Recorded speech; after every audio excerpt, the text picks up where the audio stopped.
Well, good morning. And let me start by saying that sometimes an extraordinary human crisis like COVID-19 brings people together to accomplish extraordinary things. And I would say that this morning is really about that. So let me start with a conversation that I had with Reverend Anthony, who is a dear friend of mine and also, as you know, a tremendous community leader. Several weeks ago, I contacted him one evening and started to talk to him about all the great things that DT Energy was doing in the community as it relates to assisting our customers, especially those that are low income and vulnerable like seniors, to make sure that they had access to energy. And as we were both reflecting on that and understanding how important that was, he said, you know, there is a time when corporate CEOs like yourself and other foundation CEOs and other community partners need to get together and do something really fundamental that I'm worried about. And I said, well, Reverend, tell me a little more. And he said, well, look at, school is about to be canceled here in Michigan, and I'm really deeply concerned that the children of Detroit are going to fall further behind because they do not have access to digital equipment to continue their learning from home. So he said it would be really tremendous if you could bring a group of leaders together in this community to make that happen. So as a result of that conversation today, we mark a defining moment in the history of Detroit Public Schools and the city itself. The COVID-19 outbreak really has highlighted the inequities that exist in both our city and urban areas across the country. And that inequity that we're talking about today is really what we've come to call the digital divide between children in urban centers and in the rest of our community. In Detroit, only 10% of our students have access to devices or broadband access. That is a problem even in the best of times. When we're asking to learn from home, that problem becomes even more acute. By all measures, the city of Detroit needs to move on this because it's not acceptable. Today, we're announcing that a coalition of businesses and philanthropic organizations, together with Detroit Public Schools, will invest $23 million to close this digital divide in our K through 12 Detroit Public Schools program. These devices will allow students to access their homework and school studies from home. They will digitally connect students with their teachers and allow them to continue learning during the important summer months when many students lose ground.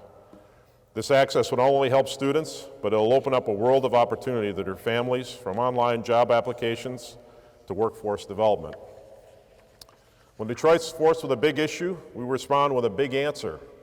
And I'm humbled by the response that has happened in our community to rally for this problem.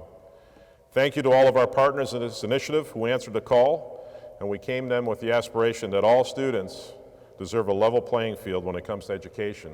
Especially in today's world, that means that they need to have access to technology. Many of our partners couldn't attend today because of social distancing, but they're critical to the success of this initiative. Early investments by leaders like the Balmer Group and General Motors set the stage for this work to be possible today.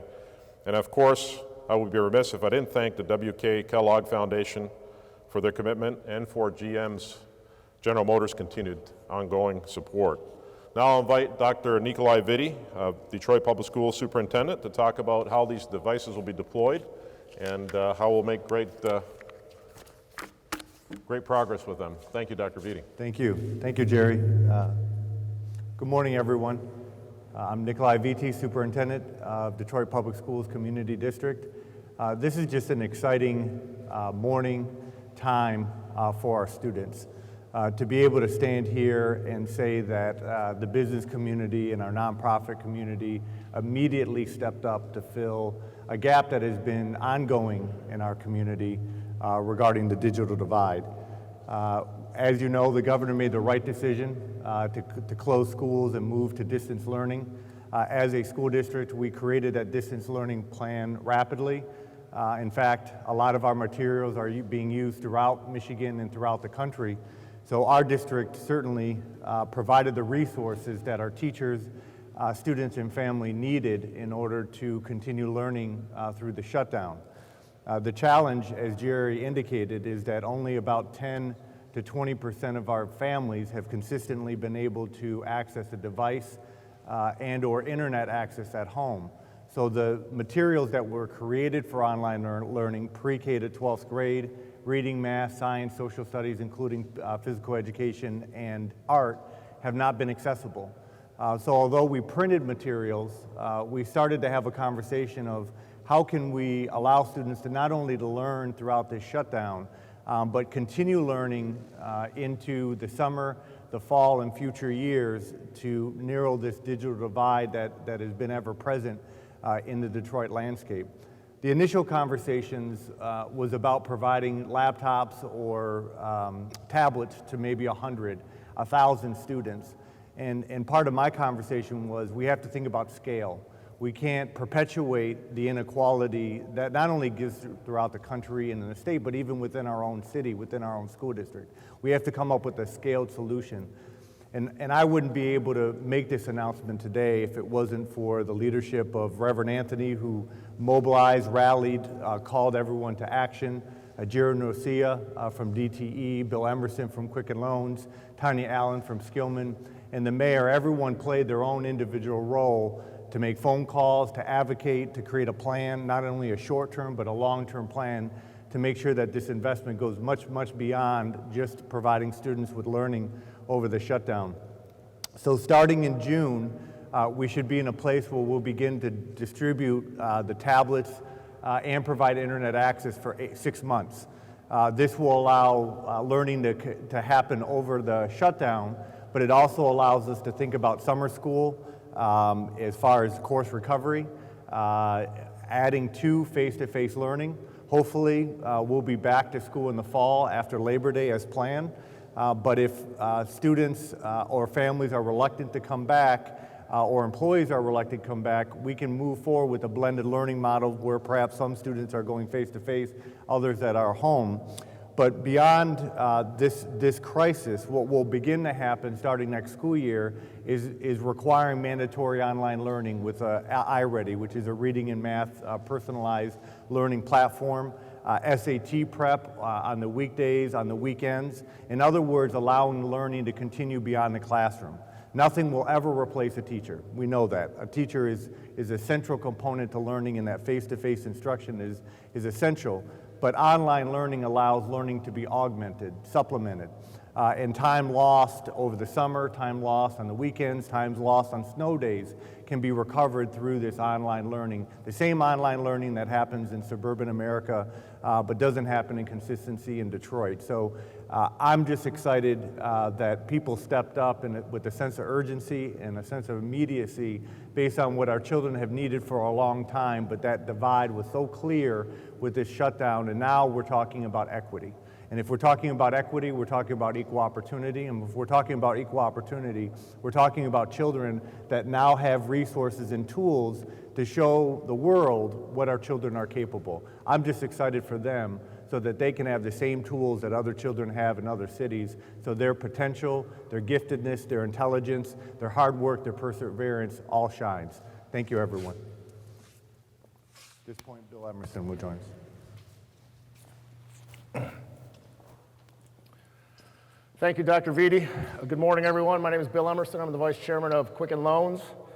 And here today to talk about a little bit, give you guys a kind of a time lapse. Obviously honored and humbled to be here on behalf of the Rock family of companies, Quicken Loans Community Fund, and the Gilbert Family Foundation. I was sitting at home. It was a Saturday night. I was hanging out with my family, putting together a 1,000-piece monochromatic jigsaw puzzle, and frustrated out of my mind. And I get a text from my good friend Jerry Norcia. And I thought to myself, well, I could answer that text or I could continue to be frustrated. So I decided to answer that text. And Jerry and I had a 90-second conversation where he gave me the elevator pitch about what he wanted to try to accomplish here and asked if we would participate figuring out logistically as well as financially. And I said, absolutely, let's get involved. And so we got some of our smart people together with smart people at DTE Detroit Public Schools Community District and the Skillman Foundation, and we started to hammer out how exactly could this come together? What logistically needs to happen? How do we get the laptops? How do we make sure it's sustainable? How do we make sure there's accountability around all of this? And as we were doing all that work, I started asking myself strategically, how do we fit into this? How do we plug into this when we think about the millions of dollars and the hundreds of hours we've spent on the COVID-19 response, whether that be forgiving rent for people in our buildings, or figuring out how to set up a testing center at the state fairground with the help of the city, and making a decision on to do the Rocket Mortgage Classic with TV only, and how do we make an impact on the city with that? And as I thought about that, and as we talked about it internally, it became crystal clear. This is an opportunity to solve a systemic issue around inequities that have existed within our city for years. And when we thought about that and we pieced that all together, it was an absolute no-brainer for us to not only be there logistically, but to be there financially as well. And what was amazing to see is as we started to socialize this with private entities, the philanthropic community, the city of Detroit, it was amazing to see everybody start to come together and realize that the community of Detroit was all in on making sure that we could not only provide tablets and internet access to the kids of Detroit, but the impact that that would have for families and their ability to access the internet and all the things that are necessary to be done with that. So we had a call on Monday, and there were about 60 folks on that call that were possible funders to come into this. And that, first of all, that response was incredible. But second of all, to see where we are and where we've come in literally 3 short weeks, from idea concept to the ability to stand here today and announce this out, is absolutely 100% amazing. And as I said at the call on Monday, we stand at the doorstep of an opportunity to effect transformational change. And all we have to do now is walk through that doorstep together and make it happen. And that's exactly what we're going to do. So thank you to Jerry Norcia and DTE. Thank you to Dr. Viddy and DPSCD. Thank you to Tanya Allen. Obviously our folks and the mayor and being able to come here together and get this done. And with that said, I'm going to hand it off to my good friend and partner in philanthropy on the Skillman Foundation, Tanya Allen.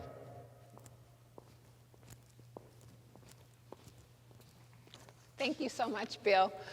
My name is Tanya Allen, and I serve as the president and CEO of the Skillman Foundation. At the Skillman Foundation, we ask an important question, and that is, and how are the children? The reason we ask this question is because we believe it's an important moral question. We believe it's an important economic question. We believe it's an important equity question, and we also think it's a succession question for our city. So I'm happy to report, because of all of the organizations that you're hearing from today and those who have also signed on to this initiative, we're going to be able to answer that question, and how are the children, by saying our children are faring well. I love this Greek proverb that says, a society grows great when it plants a shade tree that they'll never sit under.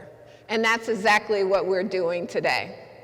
So we are essentially committed to making sure that every kid in this city has access to technology and connectivity so that they can access their education, that they can stay connected to people who care deeply about them, and that their families also might be connected to technology and to other resources that are greatly needed. But to do that for all children, we're going to require more than just one project. It really will require multiple tranches of investment. But this tranche, the Connected Futures project, is so important. As Dr. Viddy and others have said, it's going to serve 51,000 children. We're going to give our children at Detroit Public Schools Community District a top-of-the-line technology solution. And I'm here to tell you, they deserve it. And I'm so proud that our community has come together to be able to make sure that we're not just responding in the short term, but that we're really responding for the long term. We're going to make sure that our young people are engaged and that they are capable of accessing the world and accessing the academics that they need. We would not be able to do this if it weren't for the Detroit Public Schools Community District. Dr. Viddy and his team are ready. They've been planning for this, and just remember, just a few short years ago, we were essentially a bankrupt operating school district. But we have a leadership team that is, there is no greater leadership team in the country. And they're ready for this. This is going to expedite, it's going to accelerate all of the good things that they've done in that school district.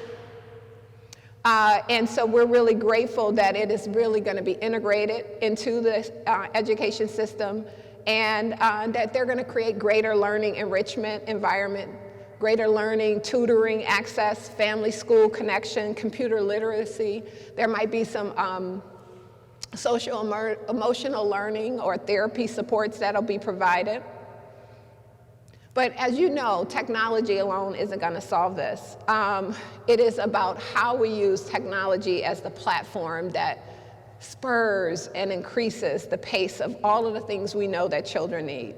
And we're so grateful that we believe this plan is a solid and sustainable one. It could not happen, quite honestly. We can all come together, but the only way that this work really happens in an important and meaningful way is if our students and our teachers engage. And so we know that the teachers at Detroit Public Schools Community District are ready. They've been trained, and we're ready to support parents as well as their children in this process. I also just want to share, as I talked about, this is the first tranche of the investment. Once we close this out, we'll be aiming to do the second tranche of investment. There are 36,000 other children in this city who go to other school districts outside of Detroit Public Schools, and we're already planning to expand support to them. We want all children in this city to win, and we believe that this partnership will make that happen. They will have the tools that they'll need for a 21st century education. They will be able to learn remotely, and we also will be creating a model for others in the state to mimic and to marvel at. Lastly, I just would say this. This project is bigger than just our children. It's about closing the digital divide. It's also about showing that our community is greater together. And so we're lifting up a muscle in this community that we've built over many years, that resiliency, that persistence, that love, that Detroit love, that we know solves problems. And I'm so grateful to be a part of that problem-solving spirit in this city. And I'm grateful to be in partnership with DTE, with Quicken Loans, with Detroit Public Schools District, with Kellogg Foundation, General Motors, and with the City of Detroit and the leadership of our mayor. So with that, I'm going to turn it to our beloved Reverend Wendell Anthony, who has inspired us all to do something great for children. Thank you.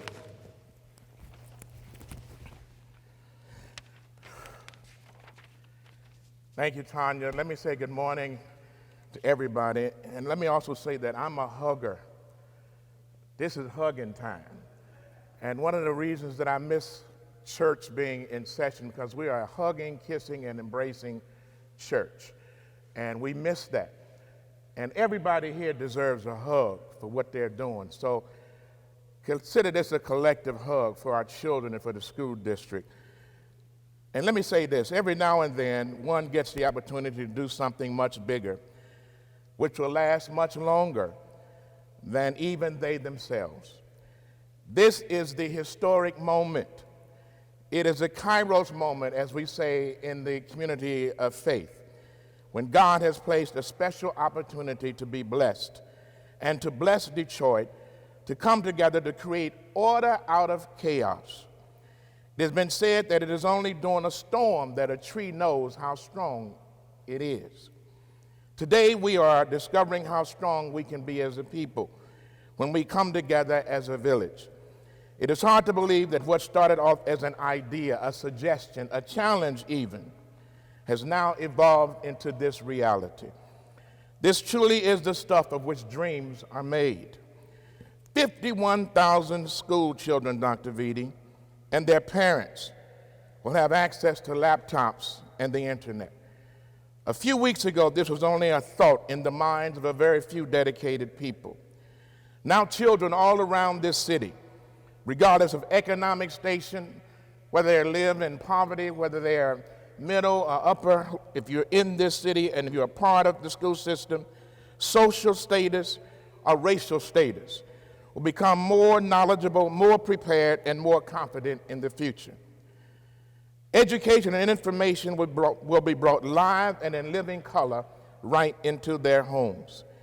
Detroit will become a national model of what can be done in various communities of people if the people have a mind to get it done.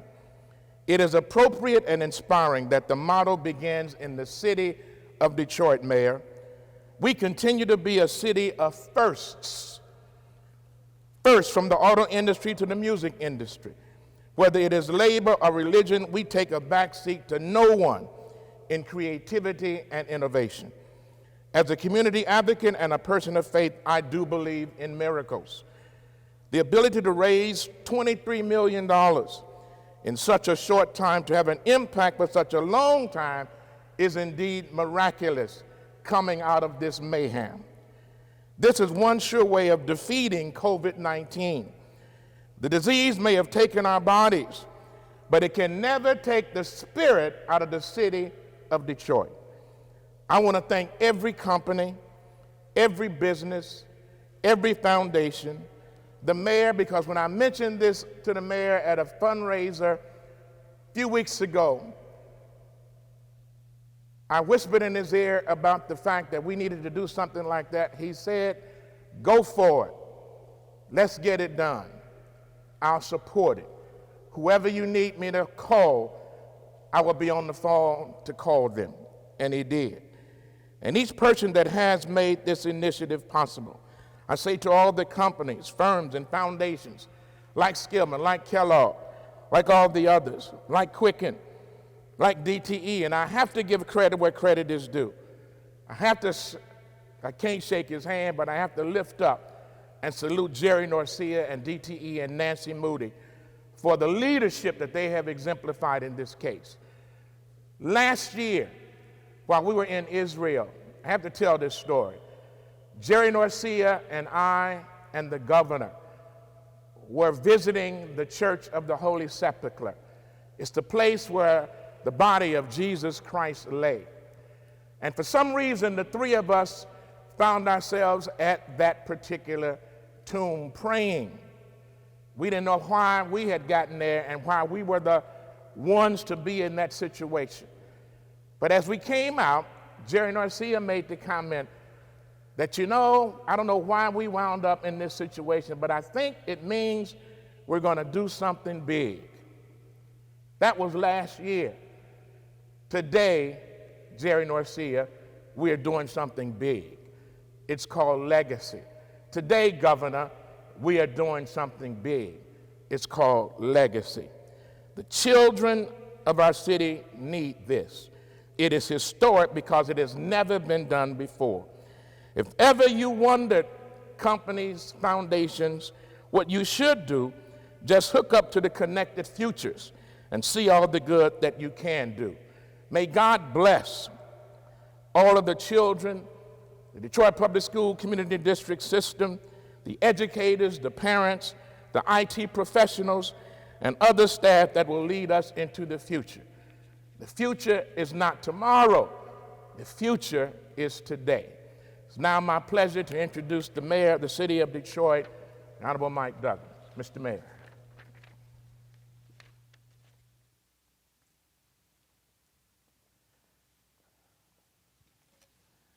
I have to be the luckiest mayor in America, where most of the country is reeling from a health and economic crisis.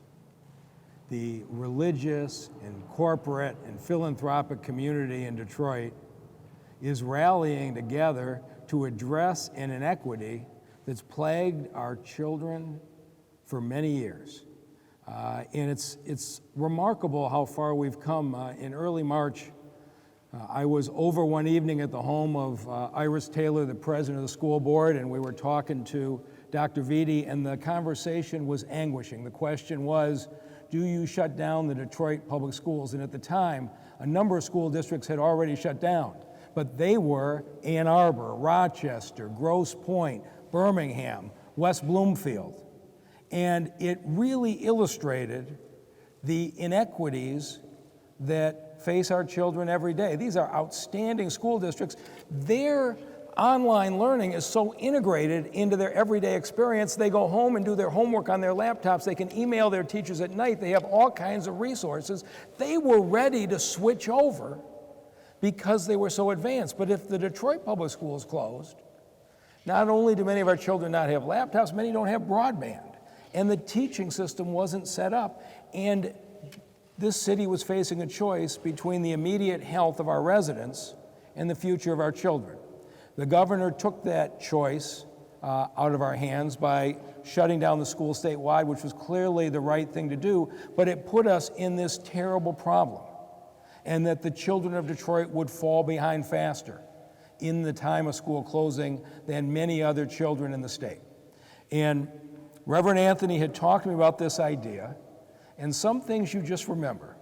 But it was Friday, March 27th. I got home at 11 o'clock at night after a whole day of dealing with food distribution and testing. I was really tired, and I was looking through my mail, and I had a message from Reverend Anthony. And I opened it up, and he had a comprehensive proposal he had laid out to open up Wi-Fi and laptops of the children of Detroit to close this terrible inequity. And I went from being half asleep to wide awake. I started sketching it out. I said, there's no way you could do this for less than $20 or $25 million. How in the middle of what is quickly becoming a severe recession are we going to be able to approach anybody? And that was what was on my mind on Saturday afternoon when the phone rang, and it was Jerry Norcia from DTE. And he said, I've been talking to Wendell Anthony, and I'm looking at his proposal. And he said, I want to know, how realistic do you think it is? And I said, the magnitude of this is going to be very challenging. Buying the laptops is the easy part. We have huge sections of the city that don't have access to broadband in their homes. So the laptop doesn't do you any good if you don't solve the connectivity. And even if you solve the connectivity, if the Detroit Public Schools are not ready to teach in this new mode, you've hooked up to something that doesn't really matter. All of these three things would have to happen at once. They'd have to happen quickly, and it would be an enormous financial lift. Do you really think you could get the business and philanthropic community to do it? And Jerry Norcia said to me that day, it's a moral imperative that we do it. He took the lead with the help of Dan Gilbert and Bill Emerson and Tanya Allen and a lot of others to put the money together. I talked to Iris Taylor and said, I know you're swamped, but this isn't a small thing, this is real. And what Dr. Viddy has done in a short period of time, in starting to transform from traditional learning to embracing the online learning, I think he's going to advance the Detroit Public Schools teaching 3 to 5 years over the next year. And the thing I said to Jerry Norcia that day was, if you could pull this off, you are doing more than helping the children. These children have parents and older siblings who are looking for jobs, need access to training and openings, and right now they go physically to the 8 Detroit at work centers. But if these households had laptops, they could access those jobs and the job training right on site. We can help break the cycle of intergenerational poverty, not just by improving the education of the children, but creating opportunities for their parents. And this summer, we were going to have to cancel our summer jobs program, Go Detroit's Young Talent, where 8,000 children work in jobs because we couldn't safely cluster them. But if they had these laptops, we could convert them into online jobs, and we could keep our summer jobs program, and these children could earn money. You could fundamentally change a lot of the inequities in this system. I just don't know how you can raise $20 or $25 million in the middle of a recession. And I have to say, standing here today, it's like a miracle. This was Jerry Norcia and his team saying, no matter how bad things are, we have to change the inequities in this community once and for all. And so while he was modest, I don't want there to be any question. This was Reverend Wendell Anthony's vision. He laid it out for us, and this community rallied behind him and followed it. And I think it's going to make a difference to the children of the city for a lot of years to come. And so thank you to everybody who's been a part of it. And now to talk from the standpoint of a parent of one of our children, please welcome Melissa Redmond.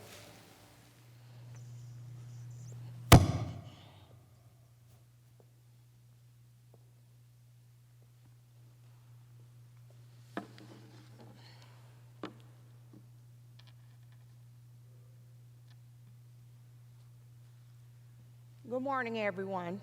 I am Melissa Redmond, the proud parent of a student that goes to Paul Robeson Malcolm X Academy. I am also an active parent with DPSCD. I am an advocate for many students. I stand here today to say thank you to everyone who has put in the work for our children to have computers and to be able to move forward. This has been a challenge for our kids. I'm grateful that this has been able to come along because I feel that no child will be left behind at all, regardless. So I definitely want to thank the community, all of the partnerships, Dr. Nicolai Viddy, Mayor Duggan, Tanya Allen, everyone who played a part in this role on making sure that our children are being able to succeed. And I also want to thank God because he definitely made this happen. The last thing I can say, I see Detroit moving in a light and a vision pushing forward, and I'm grateful for that.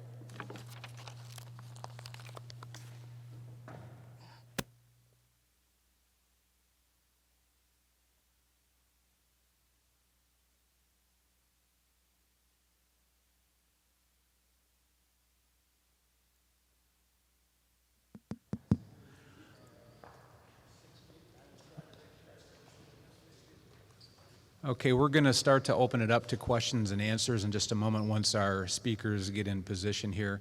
A couple things to point out is, first of all, today there will be no 2 p.m. press briefing on COVID. This is our announcement for today.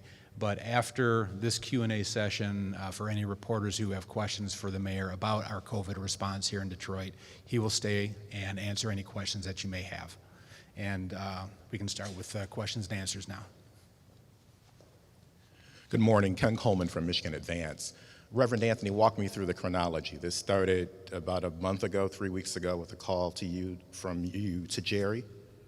Well, as I said, the seed for something big started in Israel last year, and in our conversation with Jerry, and then it just blossomed. So several weeks ago, I put together a little performer called It Takes a Village. And I just started circulating it to various people. I sent it to DTE, I sent it to GM, I sent it to the mayor, I sent it to Tanya Allen, I sent it to Faye Nelson. I just started sending it to everybody.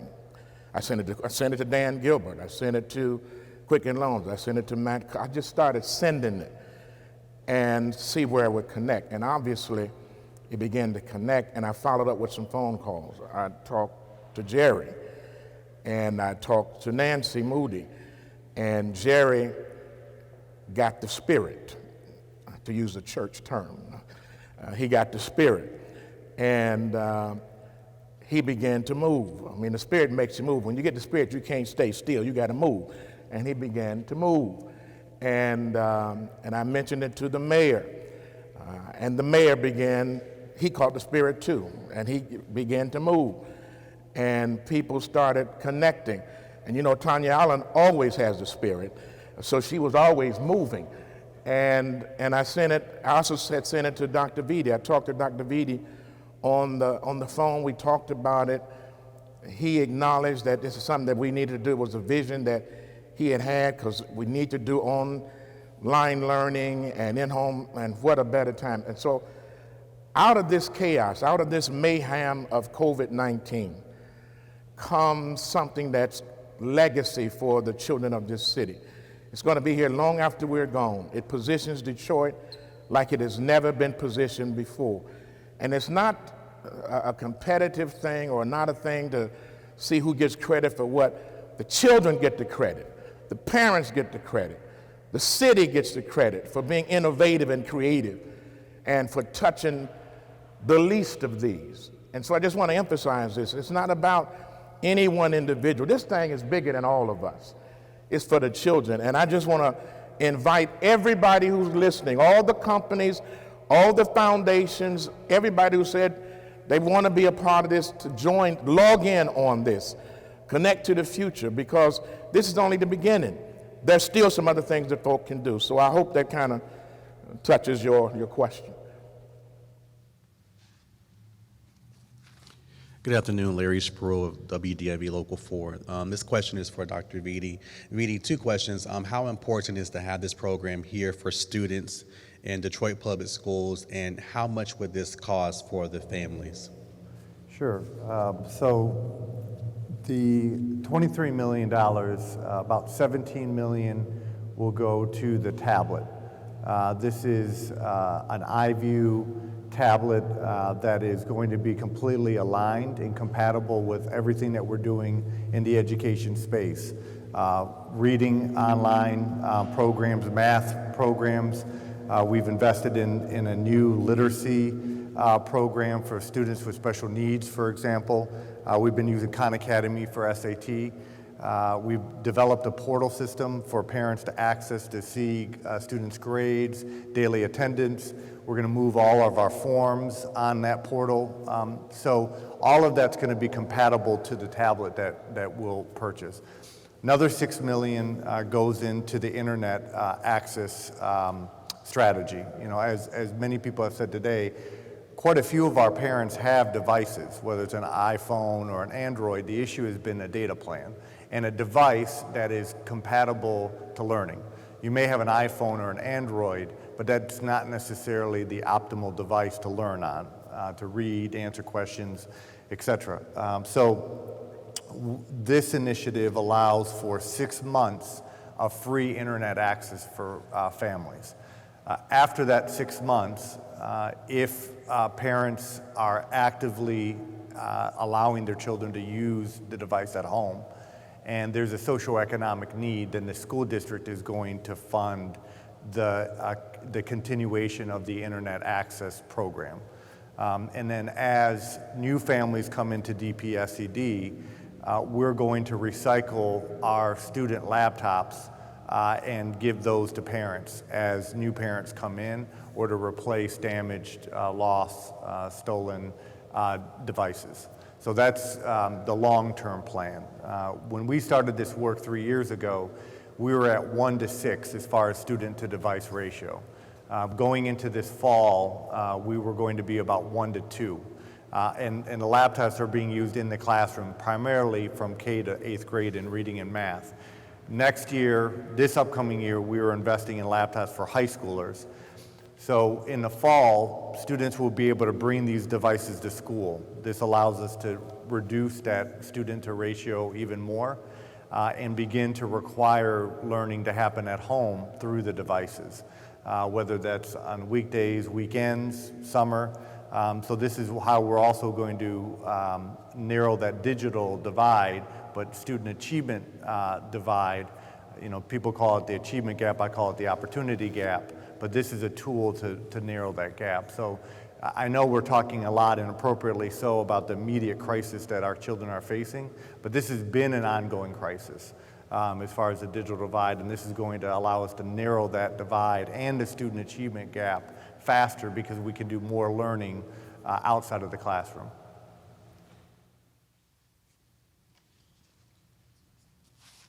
Okay, most of the questions that had come in from reporters have been addressed pretty substantially, but there are a couple of questions, one that may not have been fully addressed, from Vicki Thomas at WWJ. Someone spoke through earlier how the progression happened as far as this all coming together, but when did it actually first begin? Do you remember roughly what date it was, and to give us a sense as to how many days, weeks, months it took to actually pull it together? I would say 3 to 4 weeks, Bill. Oh, if you could, I'm sorry, hang on for just 1 second. I think we're going to have to, okay. We can take 1 second to switch a mic line, and then you can give that.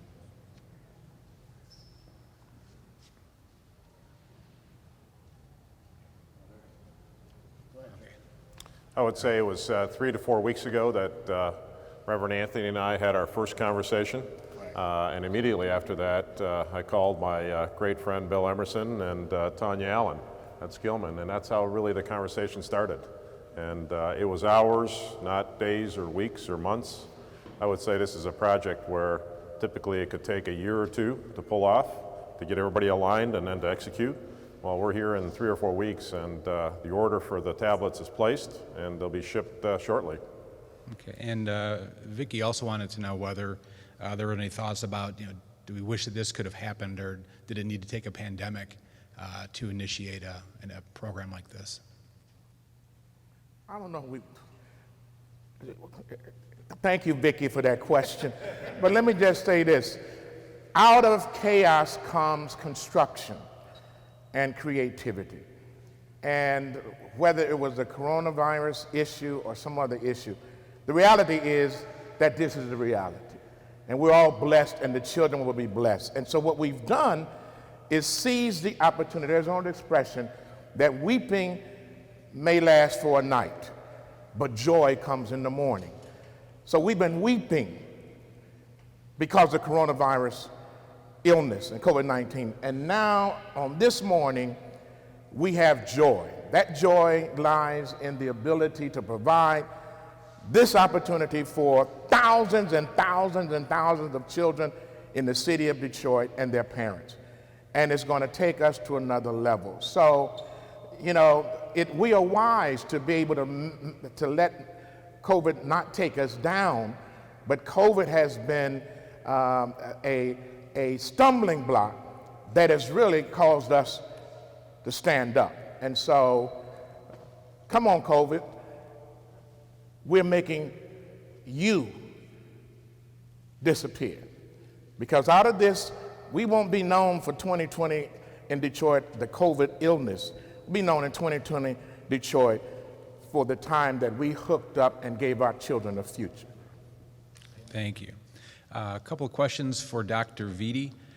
From WDET, a reporter would like to know, as you prepare for changes to the statewide K-12 budget next year because of the cost of responding to coronavirus, what kind of plans, if any, are the district making to secure corporate and philanthropic support for schools in the future?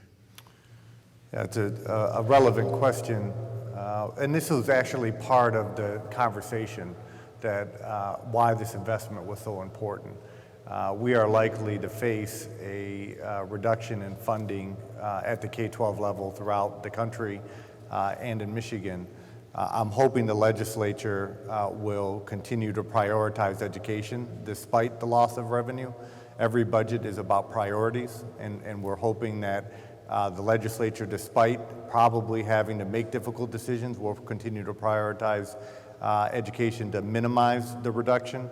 But part of the conversation that we were all having that's on this in front of the podiums was what kind of investment do we need to make that's a short-term but a long-term investment. There is federal CARES Act funding that will be coming to the school district that's really one-time money, and that is likely to be used to fill the state budget gap so that we can continue to usher the reform forward as a school district. We've accomplished a lot in 3 years, and our children need so much more. But without that CARES money filling in gaps, we're going to have to cut programming. And this investment allows us to allow students and families to be connected to the internet devices and continue learning. State budget cuts come, we can use the CARES Act funding to fill that gap so that we can continue the other programming, continue the employment of all of our teachers, our support staff in this crisis. So that's how we're looking at it right now, is that it's about continuing the momentum of reform and not taking a step back. And this investment allows us to move forward as far as teaching and learning, connectivity, but it also allows us to move forward in the context of state budget cuts. Okay, and then two final questions come from ML Elric at the Detroit Free Press. Wanted to know, first of all, will there be any sort of a help desk for students who may need some support from the technical standpoint, and what can be done to ensure that the equipment is returned to the district when it needs to be? Yeah, to clarify, this investment, this device is now going to be in the ownership of families and students. It is not the property of DPSCD. So once we issue the tablet, that tablet belongs to the family and to the student. As we problem solve with families, we're going to partner as a school district with Human IT, which is a city resource nonprofit to build the capacity of parents, problem solve with parents as we move forward, because we also want this to be part of a citywide connectivity strategy to better resource our families. Okay, thank you all very much. This was the last question for this portion of the program. So now what we'll do is transition. Everyone here can move along, and we thank you for your support in making this happen. And now Mayor Duggan will stay and take any questions that we may have regarding the city's COVID-19 response. Well, a special thank you again. I wish there was a crowd here to give the applause that this group deserves. It's been remarkable, and with that, I'll answer any other questions you might have. Hi, Mr. Mayor. If you could just give us an update regarding the nursing home initiative. It was supposed to conclude today. Right. Is it still on target too? Yes, we're in the last nursing homes right now. All 2,000 nursing home residents in the city of Detroit will have been tested, along with a large number of nursing home staff by this afternoon. So at this point, do you have any percentages of how many people have, any updates regarding numbers? It's going to be about the same. So about 1 out of 4 people staying in nursing homes have been positive for COVID-19, and we'll see what the final death statistics are, but they're going to be terrible. I mean, there's 1 out of 10 or 1 out of 12 of the nursing home residents in this city, I suspect when the numbers are done, will have died of COVID-19. It really drives home the point of why this country needs rapid testing. But in the last 10 days, I think the nursing homes have done a really good job of isolating the infectious now that they have the 15-minute test. When will you have that final report? So my intention is to circulate it to all of the nursing homes on Monday to make sure the data is right and release it publicly on Tuesday.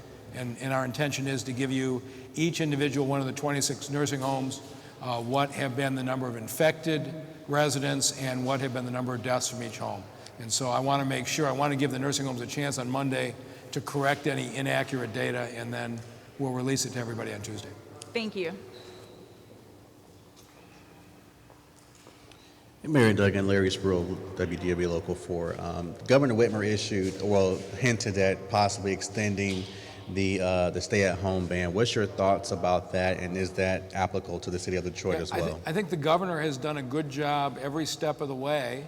She's operating off of data, which is a great thing.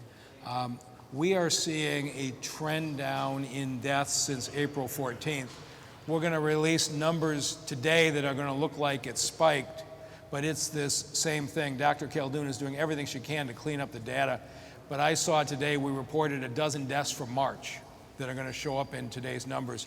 And so I've asked the team by tomorrow to give you numbers that are actually meaningful so you can see what day each of the fatalities occurred, and so you can see the trend line. But what that trend line will show is that since April 14th, we've been trending in the right direction here in the city.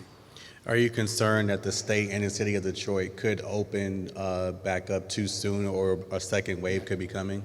Again, I am obsessed with the medical data, and we will not do anything that isn't dictated by the science. And so right now, I'm actually engaged with a number of the operations, and we went through draft plans today for the medical review required to bring people back. I'm hoping to have our essential infrastructure folks who do the parks, the roads, the water department back in the next couple of weeks. But as I said again to the team today, we're not bringing anybody back until you can show me that we have the proper medical screening before they come back and also the proper procedures after they start work. Ultimately, I think those same practices will get rolled out to private businesses. So we're not going to do anything other than what's dictated by the science in the city of Detroit. Given the fatality rate of African Americans in this country from COVID-19, we're going to take every reasonable precaution before we open up. Thank you. Okay, no further questions. Thank you.